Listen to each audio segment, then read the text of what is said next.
係因為險峻定係緊張？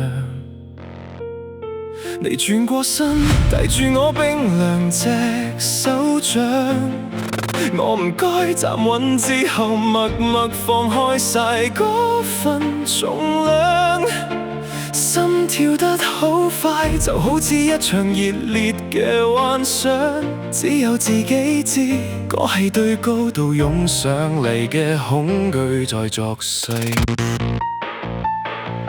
行到半途，太陽被白霧吞埋晒，四圍淨係濕淋淋空氣同啲無心影樣，幾公尺之間啊，卻似隔咗一座城池咁遠。你濕晒髮梢先映照出我嗰句講唔出聲樣，呢陣霧真係太厚，厚到想喊堆。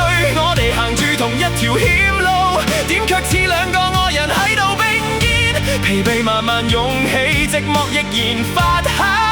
原來最遠嘅距離，就係你喺我身邊，但我卻搵唔到。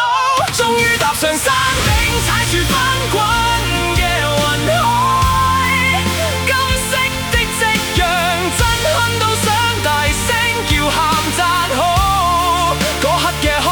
係真假，係冇保留影上嚟嘅舒暢。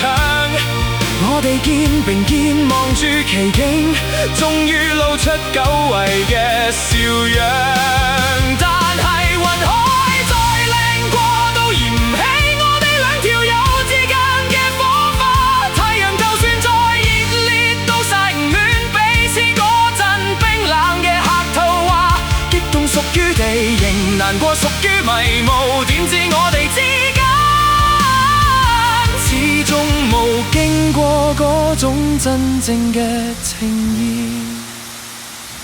下山條路好長，暮色亦係慢慢暗低。你點滴意識聲咁講，小心腳下啊！我微笑着應，你都係。呢堂衫拿，願你哋走晒。呢場儀式禮貌得實在，一個無聲嘅告別。